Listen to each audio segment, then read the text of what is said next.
سلام تعني هبلنا تختاتلتن فتوتن رارا ميديا لومي إسرامي أزيختلشنا عصر شواتن واناون مياون ميزاناون تحسو تات رارا ميديا حيزنا قريبنا لنا واناو زعباتات تقراي حدشتم عبالتاتنا مركب چانل نختكتاتلو نعدمنا انتاي بهالالو بلو معلت سفتر عبيت فز عمتات كندسسينا مريتكم سلاتكتاتلنا بمسكان دمانا بزرزروم كنبل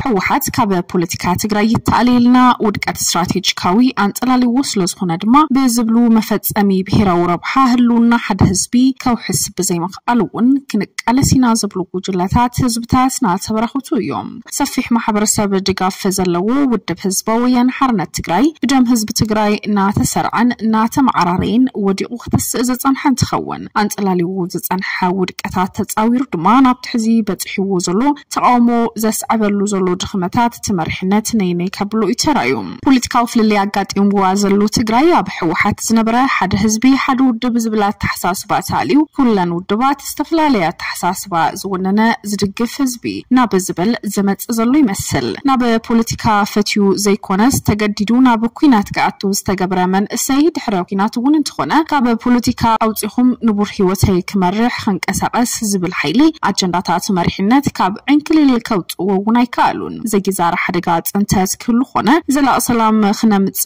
ودب حوحات مرحنات چبيتو حيزونا كاينمص ات مرحنات چبيتو حيزونا لو كاب حدا بروباغندا دمانا قال بروباغندا ناتسغاغره تግራይ بزبن عنكليل كتنبر نوحت المزندف زلو حيل يزبلو ابلات سراويت تግራይ نحنا ጨቋን ስርዓት كنطف تقاليسنا دامبر نعنا كطفنا زمص حيلي بجግርነት ባሪርና امبر قال شم زغيره درباو حيلي كقوጻጻرنا عين دل نزبل ريتو يوم محلاليفهم بفلايد ما تحززلو مرحنات حوحات ابا وعلى بريتوريا فريمو زمص وعلى ربحان دحننتن حزبي كرغاغت تحسيبكوات نبره ناي سلطان صامن مرواي معقاب طرحيو زنقسقسلونا بلون زنقفيو تمزابلتون انتخونو مرحنات حوحات لمن تخنكون غيرونا عرسنا خينكلخل تمصوات خوينا ابتين داكن بريتا فريدنا حزبك وارد حصاونتي اددا حمامن طميتن خون زغبره مرحنات يو زبلون تخونم بوغنت سرعات زقامو ابلات سراويت تግራይ ድማ عدقنا كنفتح زغبره عدق مالت سنا امراون سنا لبوناون كبر مسواتنا بمرخاسون قولحلو رينا زيفلط مرحنا كبر مسواتي دق تግራይ حدነት تግራይ تشنشينو نخالوت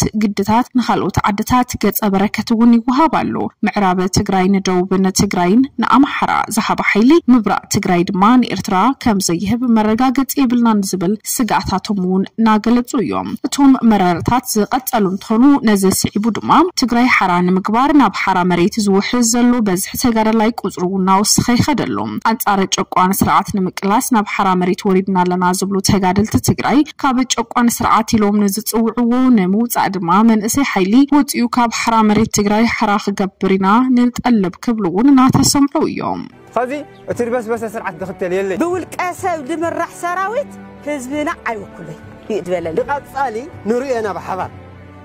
من هم دخونه كابي هم تلعله ابي هم دبصح بحبر خوينا كنرينا محر حغوس يزبال ناي ناصنت تقالاساي وني حزر ما انصار ጨቋን ስርዓት حرا مريت ወሪደለኹ እቲ ናይ ሰላም ቃል ጠረጴዛ ሰረሙ ወዮ ትግራይ ኣብ ታሪኻ ገጢምዋ ዘይፈልጥ ውርደት የጋጢምዋ ኣብ ዝኾነ ታሪኽ ዓለም ዘይተገበረ ናይ ህዝቢ ብሄራዊ ትካል ፍሪሶም ናይ ህዝቢ ብሄራዊ ትካል ፍሪሶም ማለት መንግስትነት ተፍሪሶም ማለት ድሕር ከዚ ናይ ድርድር ዓቕሚ የብልካን ናይ ፖለቲካል ህዝብ ዓቕሚ የብልካን ተምልሶ ትደራደሮ ተኽብሮ ረብሓ የለን ስለዚ ክኾን ዝኽእል ዓዲ ሸፋት እዩ ክኾን ዝኽእል ዓዲ ሌባዊ እዩ ክኾን ዝኽእል ዓዲ ቀተልትን ዓመጽትን እዩ ያው ከምትሶም ዝገብርዎ ኣለው መንግስቲ ከይህሊ ተሓታትነት ከይህሊ ፍትሒ ከይረጋገጽ ዞም ሰባዚኦም ዝደለይዎ ወርቅ እንዳሰረቁ ዝደለይዎ መሬት እንዳሰረቁ ዝደለይዎ ነገር ኩሉ እንዳገበሩ ሰብ እንዳነገዱ ቶም ሕዚ ሕዋትና ዝብልዎም ዘለው ኤርትራውያንስ ይነግድዎም ኣለው ይነግድዎም ውን ነይሮም እዚ ብጽንዓት ዝተረጋገጽ ሓቂ እዩ ስለዚ ሰብ እንዳነገዱ ከም ድሌቶም ንኽኾኑ ናይ ግድን መንግስቲ ክፈርስ ኣለው መንግስቲ ተልዩ ናይ ሕግ ተሓታትነት ከልዩ ፍትሕ ክረጋገጽ ፍትሕ ከይረጋገጽን መንግስቲ ተሓታትነት ከይህልን ሕገ መንግስቲ ከይሰፍን ሕጋዊ ታይፉም ከይህሊ መንግስቲ ተፍሪሶም ናብ ሙሉ ቀተልቲ ጨወይትን ከተርትና ዝኮንሉ ስርዓት አንሕና ኾፊልና ነምልሶ ነረጋግጾ ታይሹም ስለዘይለ ስለዚህ ንበረኻ ሙራድ ነይሩ በረኻ ወሪድና በረኻ ከመይ ጸኒሕካ ብጣዕሚ ጽቡቕ ኒሕ ወነ ዝተዓጠቀ ሕራነ ዝተዓጠቀ አንጻር ጭቆና ዝቃለስ ብሉጽ ወለዶ ጽቡቕ ተስፋ ዘለዎ ናይ ምግባር ዓቅም ዘለዎ ኩሉ ክገብር ተኽእሎ ዘለዎ ባርነት ዝተጸየፈ ዓርሱ ሓራውጽዩ ንህዝቡ ካብ ጭቆና ካብ ባርነት ካብ መግዛእቲ ዓዱ ድማ ካብ ጓሓልቲ ከድሕን ዝተወደበ ጥዑም ስብስብ ሓንቲ ጥዑምቲ ታይሹም ደገልጸልካ ትግራይሲ ኣብ ሓራ መሬት ረኺበያ ትግራይስ ኣብ ሓራ መሬት ረኺበያ ካብ ጫፍ ሑመራ እስካብ ጫፍ ራያ ካብ ጫፍ ተንቤን እስካብ ጫፍ ኢሮብ ስለዚህ ትግራይ ኣብዚ ክረኽባ ከለኹስ ዝስምዓካ ተሕዋስ ግደፎ ስለዚህ ናይ ፍትሕ ተቃላሳ እዩ ንከተሎ መንእሰይ ተጎልቢብካ ሞተይ ትጸበ ትመውት ኢኻ ዘለኻ መቃብርኻ ባዕልኻ ይትኹዓት ውፃእ ዓርስ ካድሕን ህዝብ ካድሕን ዛይ ይኽብሎም ዝደሊ ህዝብ ትግራይ ታይ ክጽበለው ካኹም እስኪ ካባና ዝጽበዮ ኣብ ቀረባ ግዜ ፍትሕ እዩ ንዞም ጨኮንትን ኣብ ዝባኑ ኣብ እንግድዑ ቸቸት ዝብልዎ ዘለው ኬሚካል ናፍሰሱ ዘቃጽልዎ ዘለው ኣብ ቀረባ ግዜ ናይ ሕጊ ተሓታትነት ኣረጋጊጽና ናይ ፍትሕ ሕቱ ክንምልሰሉ ኢና እዚ እርግጸኛ ኮይነ እዩ ዝነግረካ ኣለኹ ተወለዶ ንሂሮሎ ህዝብና ሓቦ ጥራይ ኮነን ዘሰንቀና ዘሎ ኩሉ ነገር እናሰነቀ ይሰደልና ኣሎ ህዝብና ዝሰደደልና ንበልዕለና ህዝብና ዝሰደደልና ንክደንለና ህዝብና ዝሰደደልና ንሰተለና ስለዚህ ነዚ ክሕሱ ፍትሕ እዩ ከምዚ ናይ ትማሊ ንስልቲልና ነዋግዖ ወግዕ ይኮነን ንሓቂ እዩ ንፍትሕ ኢና ንቃለስለና ንረትዕ ኢና ንቃለስለና ካባና ፍትሕ ይጸበብ ኣብ ውሽጢ ኤርትራ ዝተፈላለዩ ስልትታት ብምፍጻም ዝኾነ ዓይነት ስልያዊ ጸወታታት ይንደሳሉ ይልሎ ስርዓት ህግደፍ ስርዓት ብልጽግና ገና ከም ወያነ ብኩሉ ግንባራት መጠና ሰፊሕ መጥቃዕታት ፈኒው አይድሜናን ዝብል መልእኽቲ ዝሕለፈ ስርዓት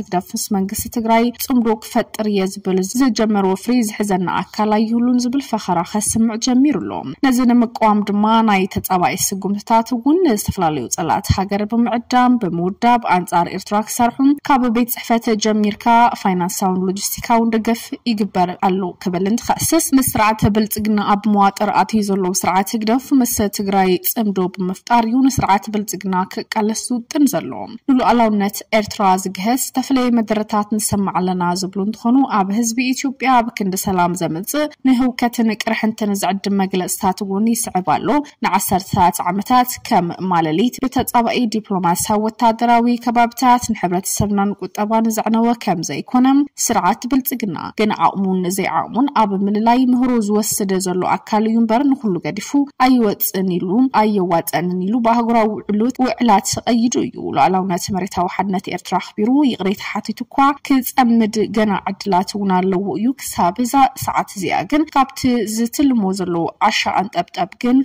دو كبل كتنق على وزبل ملقتون حليفهم سلزخنا زوم حدا خلت معسي بلتقنا يلو نزت أو مهندس سمغوف فرع زبلو زلو قال حلفات تجاريلو زت قصو متخون مهروك قسمو يقبؤم يومو بحرو أكلات سلام المزعدلات زبطات إرترا تجراي كمول إثيوبيا كربشو كوخو كنبرو أيكونن نزوم بهامات ببالدما بركز بول صرفتات صعوب محاورات تقدف بجرت هذا أي نقدرني نمبر اتخلت صمدو كم زلون مزخار أقداسو يبل حوحات دحرز كلو أي هي تتصابوتات كرقصن كويناتن كلولواتن كاب بوليتيكاو زحتلاوصاي انفتح تعري مفتانا حزب تግራይ ይኹን መላ ህዝብ ኢትዮጵያ ተስፋ ዝህብድ አንበር ካለ ሓደጋ ትውልድ ከም ዘሎ አምሲልካ ጎስጓሳቲ ወሃባሉ ባዕሉት ዓይኑ ዓሚቱ ኣብ ዲፕሎማሲያዊ ቆይቂ ዝሽመም ዘሎ ትግራዋይ እውን እተን መትከላት መንግስቲ ኤርትራ በጉዳይ ጽምዶ ምስ ዝኾነ ይኹን ወገን ኣዜነ ንጹራት ኢሉ ኣቐሚጡ ዘሎ እተን ጽምዶ ብዝብል ሽም ድማ ኣብቲ ጉዳይ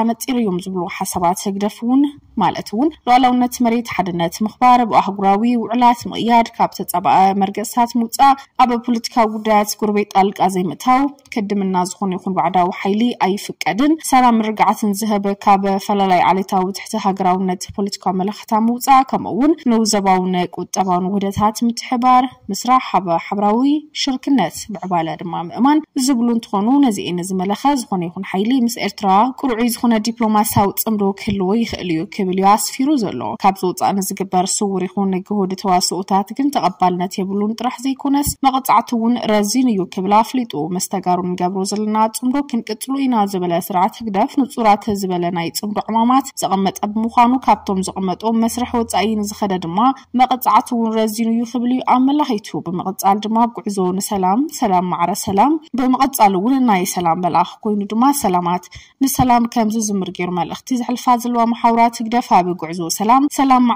ማዕረ ስጉሚ ዘጣለቡ ምዃኑ ሞ ኣብ ጉዕዞ ሰላም ኣነ ይበልጽ ዝብሉን ብወገን ኤርትራ ስነልቡና ተጋሩ ምርዳእ ምስትንታን ከም ዘድሊ ብወገን ተጋሩ ድማ ስነልቡና ኤርትራውያን ምርዳእ ምስትንታን ከም ዘድሊ ኣብ ጉዕዞ ሰላም ህድኣት ርግኣት ትሕትና ጽቡቕ ድሌት ኣየድሊና እዩ ክብሉ ድማ ምስ ተጋሩ እውን ሰላማዊ ምንቅስቓስ ክንገብር ንብህጊና ክብሉ እዮም መልእኽቲ ዝሕልፉ ዘለዉ ህዝብታት ኤርትራን ትግራይን ንሰላም ተበጊሶም ኣብዚ ጉዕዞ ሰላም ድማ ትግራይን ኤርትራ ትወራዘየሉ ወይ ድማ ኤርትራን ትግራይ ትወራዘየሉ ኩነት ከምዘየለ ክልቲኡ ህዝብታት ከሲሩ እዩ ሞ ከቢድ ዋጋ ከፊሉ ስለዝኾነ ክልቲኡ ህዝቢ ከሲሩ እምበር ኣይተረብሐን ነዚ ንምክሓስ ተኸስር ዕድል ምምላስ መጻእ ወለዶ ብሰላም ክነበር ክልቲኡ ህዝቢ ማዕረ ስጉሚ ክስጉም ከቢድ ስራሕ ክስራሕ ንደሊና ክብሉ እውን ባህግታቶም ድማ ኣነፂሮም ኣለዉ